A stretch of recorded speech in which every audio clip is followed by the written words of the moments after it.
So I impute my password, my username and password. So you should run this on your system. So I have two operating systems. This is my host target. That's my Windows target. This is my Kali Linux. So before I proceed, let me verify the connection between this my Linux and my Windows. So Linux is on VMnet 0. Then my client is, let me verify what's my, so I move to network adapter VMnet 0. Okay, so my client is also VMnet 0. So the next I'll do is to assign IP address to this operating system, both operating systems on the same network segment. So click on my Linux and check the IP address set. So my IPv4, I have 20.2 assigned to my Linux OS. So this is my Linux, and the first thing let me verify if main same is sharing same. So I do an if config. So if you observe, my Linux IP address here is, you can see here, 20.2. Let me check my target host. My host target. Same thing on my Windows. So Windows R CMD. Okay. On Windows is IP fig space / all. So if you observe, my Windows is 20.1. So I'll ping my Linux. So ping 192.168.20.2. So there's connection between my Linux and my Windows host client. So the next thing I have to do is to call up my root. Okay, so my Linux, let me ping my Windows operating system. Windows operating system IP is ping 192.168.20. So I told you do ping C 192.168.1. I want this to run. No, sorry, I think I made a mistake here. So I want this ping command to run just 4 times. So that's what this command does. So I'm going to call up my root terminal. The essence of calling on my root terminal is so that I don't use the sudo command, the super user. That's what sudo means. So that's my root password. And then, so take note of my Windows client. If there's a communication here.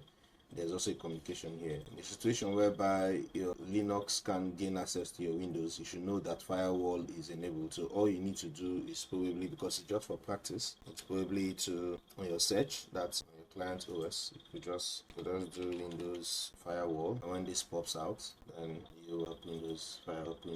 So why this is loading up?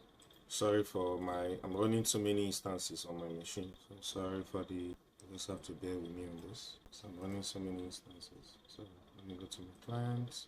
Okay, so you see my firewall is off. So at times you try to access your Windows operating system.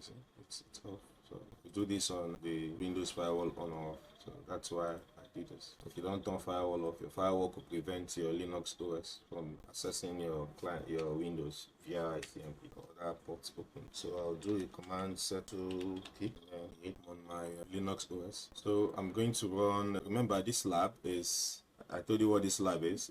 This lab is how to establish a reverse TCP shell. I'm on the interface. So I want to carry out a social engineering attack. So I have the one option, then I wait for this to come up. Then I select the 3.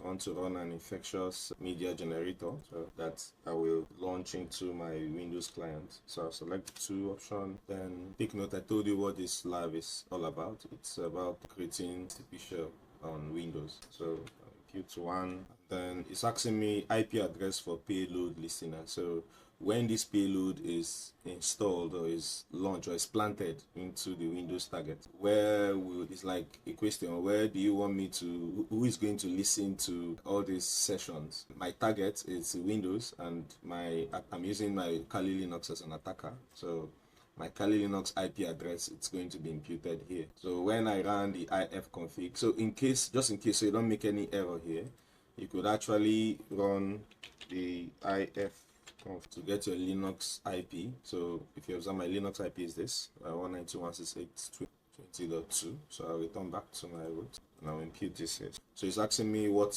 reverse port. So I'm going to use 3222 ports. So you see generating possibility. possibility that I might get an error, because I might get an error if a binding error if this port is already in use. We discussed this in class. So if I get a binding error, I'm going to show you how to correct the error. So it's asking me create a listener right now. Just say yes. So say yes. Remember, the essence of this exploit is I want to create a payload, and I told you what the payload is in our class yesterday. I told you a payload is probably, it's like a malicious software that you just plant in the target. So I want to create something malicious that I will plant in my Windows target. So that's what this particular is.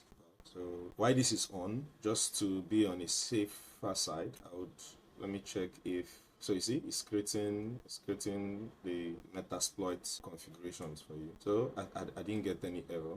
It's telling me, so when you get this telling you exploit completed, started the reverse TCP handler on this, it means that the reverse shell has started. But right now, the reverse shell is stored in a folder called the root.set folder. So how do you get to this folder? Because that's where it's created the payload, but the payload is there now. Our job is to launch this payload into our Windows stack. So what we have to do right now is to, so why this terminal is up, I would call up another terminal. So I'll call up another terminal. So sorry, so let me cut this and then I'll display to you the next step. Okay, so let me just check if it's let me keep my password. Okay, so no need to cut. Let me continue. So password at 1.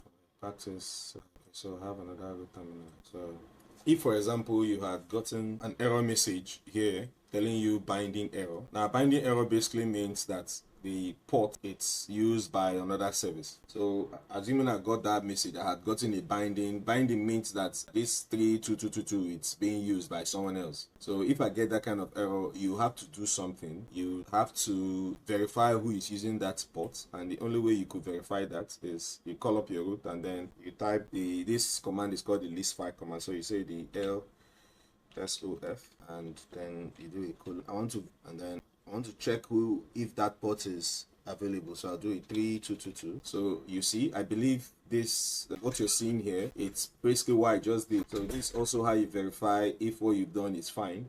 So if you check out the last part where you have name, you see 192.168.20.2 mapped to 3222. If you observe, is on listing. So you've started up the listener.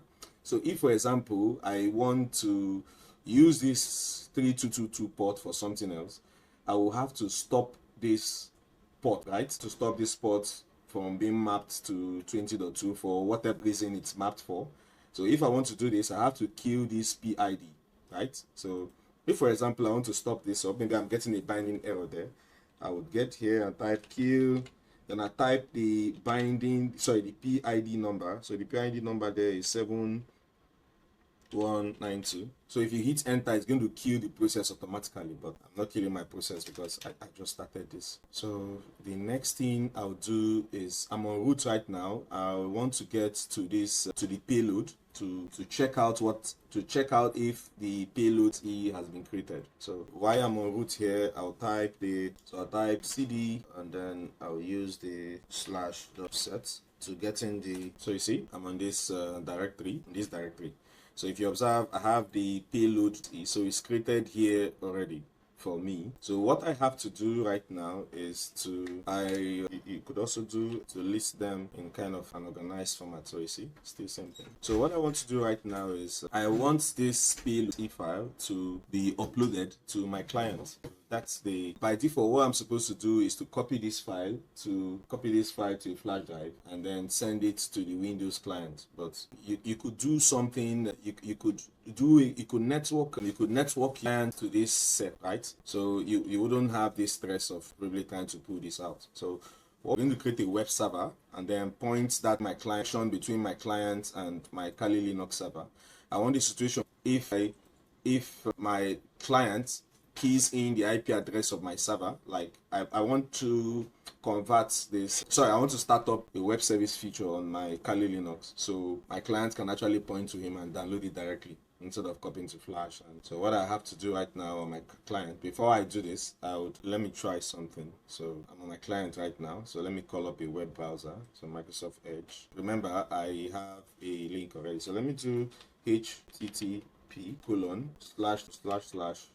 the IP address of your server, so 192.168.22/payload. This is what you want to achieve. So enter, hit and enter. By default, you get an error because there's no, if you observe, you say can't reach this page, make sure you've got the right web address. So why is giving me this error is because the Kali Linux server, it's not a web server yet. So let me start up the web server feature on my Linux operating system. So let me start this.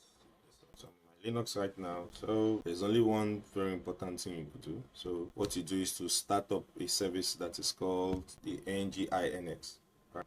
So I want to verify if port 80 is being used by maybe another web server or something. I'll do an LSUF -I, then I'll do port 80 and I'll hit and enter. So I didn't get, so it means that port 80 it's available for use.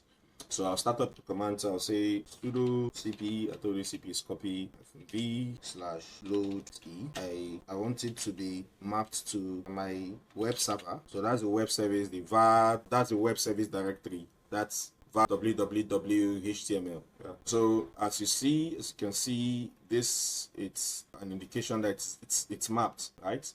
So it's mapped right now, but I have to start the Nginx service, so this can be launched into it. So I want a situation whereby my client, if they just key in the IP address of the server and then that file or whatever file, automatically the server automatically gain access to it. It's like browsing the file. So this is the first thing you do. Then you start up the Nginx. So this is sudo Nginx. So the Nginx has been started. Now if you want to verify if what you've done is actually or perfect, you use that command, the lsof I and :80. I want to verify if what I've done is it's fine. So if you observe, you see that Nginx has been started. Then if you also observe, you see TCP, then you see HTTP, so meaning that the HTTP protocol has been started here. So we officially have a web service.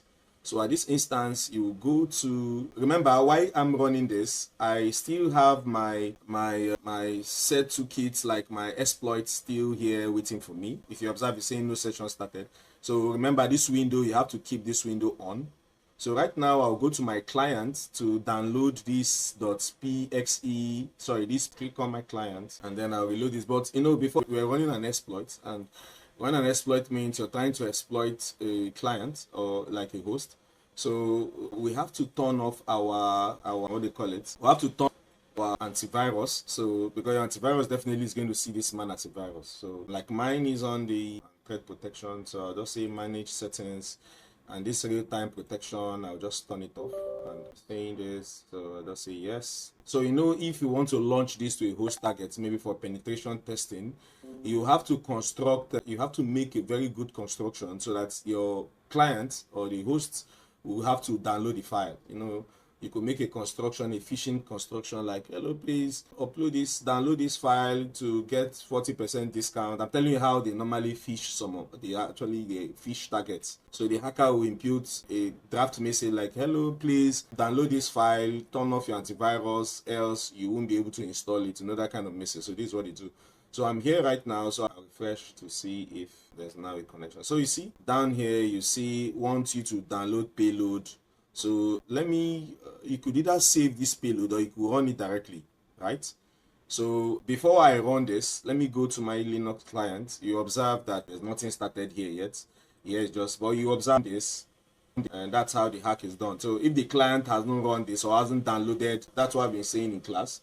When you download an antivirus, the antivirus is just there. It's passive. It's dormant, just there.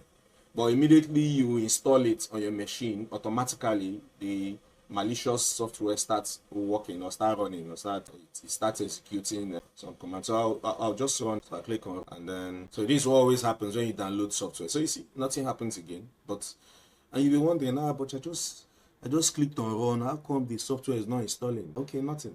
you wouldn't know that at that time you say nothing, your system has already been infiltrated. I Kali Linux, and then you check. So you see, it's saying command shell session 1 opened, and it's giving you the IP address of the client that opened it. And you see, you see this arrow here pointing to 192.168.20.1. so it's actually sending through this port, it's sending whatever that the client is doing to your server, right? So at this instance, I would, so this is where I do work. Now this Windows client doesn't know what is happening on this machine. So at this point here on this client, I will start up something. So if you observe session 1 opened on so client, so I'll say, let me check if there's anything important. If you check out my client has some, let me close this. On my client desktop, you observe there is just these little things. Now let's say I have something very confidential here. So let me say notepad, let me just type something, and then I'll call this credit card info, right? So I'll just, so let's assume that this credit card was saved on your, okay, let's say it's saved on your document. You know, some persons that save sensitive things on their document. Remember on cybersecurity, the CIA triad that talks about confidentiality, integrity, and availability. So right now, this client, I've gained access. How do I start the work? So I could start this up. There are other commands too you could use to know about your Nginx server. You could, maybe you've actually run this and you want to verify if what you've done is actually working. You could also use this command to check your Nginx server. So you say status system ctl, then you send gi. Oh, sorry, check this command. Okay, I think I made an error. So the command is supposed to be the command I'm supposed to use that. So these are other services that you could actually find on the Nginx. Now, what if you want to stop this service? Maybe you're done with using Nginx, you want to stop it. You could do let me say stop Nginx. If you hit an enter, it's going to automatically stop the service, but you know, for the practice. So now let's go back to, so I have session 1 open. Now how do I start this client, creating this client? So what I'll do right now is I will impute sessions space. The session number is 1. So I do mean there are 1,000 persons that have downloaded that file, that software. That's what hackers they do. If I want thousands of persons to actually download it and me to have access to their machine, I could actually host a fake website. And then on the fake website, I could actually make an input and say, please download this file for download free antivirus. I could actually change the name of this to something else. I could rename it to something else, and then I dump it there. And then if, let's say 100 persons, they download and run the software, I will see all those 100 persons as 100 sessions with their different IP addresses. So if, for example, I want to gain access to maybe 192.168.10.5 and it has session 10, I'll just impute sessions-i, then I impute the session number. So for this particular, I'll have that I've done clients that have downloaded it, which is this client 101. So I just hit and enter. So if you observe, I'm now on the client saying user client app data whatever. So let me do a cd /. I'm now on the C drive of this client. So if you do a dir arrow, it will give you the directory list of what this client has. So I'll do cd users, right? So I'm in the users container. I'll do dir, then I logged into this client. Let me check. I logged in this client and I saved the credit card on the document. So let's see if we could get the credit card. So I'll say cd clean. I'm now on clean directory. Then I'll say I still want to check what client has. So I want to get in that man called document. So I'll say cd docu, right? So and I'll say dir. So you see, that credit card is here, credit.exe, the one I saved on the client, the credit card I saved on the client's PC. So let me display to you what's. So let me cut this video, and then when I come up, I will show you other commands. I'll leave this session open, probably how many minutes. Okay, I have control over this client's PC. So many other things you could actually do. So now let's try to see if and access. So what I'll do is on my Linux, I'll say credit.exe. So I just clicked on that file, and if you see, it just opened on the client machine, right? So I think maybe there are times now on this client machine, if there are some things you could detect. So let me go to Task Manager and more details. I'm on the client now. Let me see if I could detect any malicious program. So let me scroll down, see if there's anything running that looks malicious. Let me just search for malicious on my client. So I'm just trying to check if there's any malicious thing displaying. Okay, so let me check. Okay, these are Windows process, and the good thing about it is that you're not even detecting anything, because some of you, I'm supposed to get an autorun.inf here, but it's okay. I think we'll look at that later on. So there are other commands you could use. Let me check if I could add a user. So let me do cd, like add a backdoor user. Let me see if I could. On Linux, you do a cd space ... to go a step back. So I'm on users now. So let me say, if you want to know the users down this container, I say net users. So you see, it's telling me I have this man called Clean, an administrator. So these are all the accounts that are running on this machine. So let's assume I want to add a user. So I say net user, and let me say pass1 space / add. Okay, give me a general error message. So I'll crack on solving that. Let me look for other commands I could use. I could use this system tool. I think this opened on the client. Okay, so you observe these informations about the target machine. You observe, I can see it's running the Windows temp and some other things about this. Let me check the user's tax list. You can also see all the tasks that are running on this machine. So let me check the time. So saying net time. Okay, could not locate because of internet connection.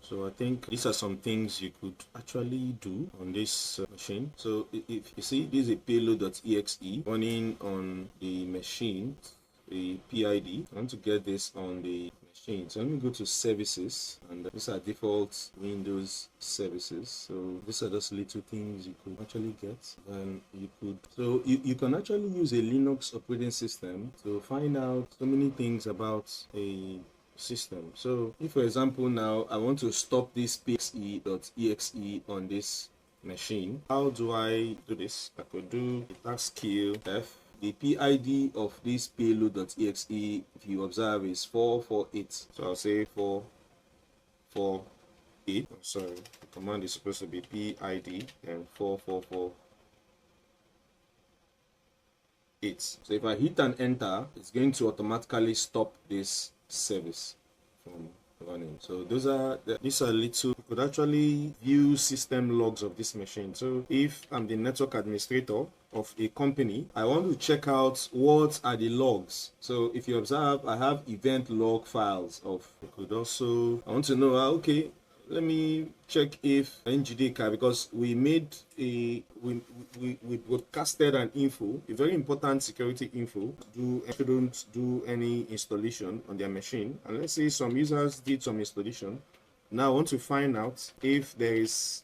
I want to find out all the softwares that are installed in this machine. So I could actually use this command to get the installed softwares. So it's actually trying to, let's wait for, so you see, I've only installed Microsoft Visual C++, and this. So these are the only two softwares installed. Now, if you observe, I specified I also want to get probably the version. So that's the value you have here. So this is how you get you want to pull out. Then I also have VMware Tools. It's also a software. Now let's assume I want to uninstall a software remotely from this machine. You use this command wmic, you say product, you now say where name, you now specify the name of the software. So it's VMware Tools. Then now use call, is a command, call uninstall. So I want to do an installation. So I say this command interactive, I say off. Let's see if it's going to pull this software. So it's uninstalling VMware Tools. I want him to. So you say uninstall Y or N. So I'll say Y. Let me go. You verify I'm on the client right now, and then I'll go to programs, and you see the VMware Tools here on this. I'm on the client right now, and these are the software listed. So now let's accept this command. Y for yes to uninstall.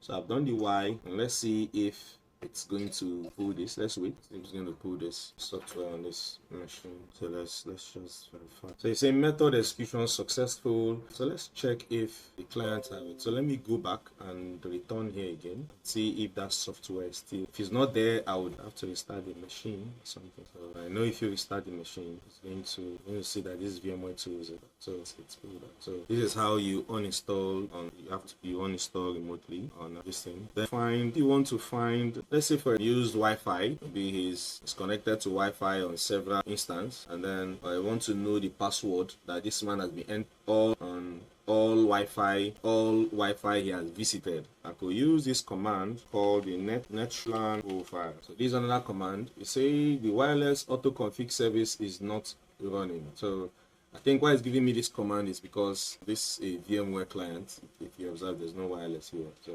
if I had logged into several wireless, you definitely have seen that command. You also have other commands. You also have some other commands like you could shut down a system remotely, or if you impute the wireless IP you get the wireless network this client has connected to in the past, but now the wireless passwords are encrypted. You're not able to see them. You could actually view them on clear text. So you could use the net show WLAN. You know what WLAN is? WLAN is wireless LAN. And you say show profile. Then you now impute SS ID and you say key is definitely equal to clear. Okay, so section 1 closed. I just had to stop this. I would restart this client machine, and then this hasn't come up because the system has to restart, and then get all you have to do. So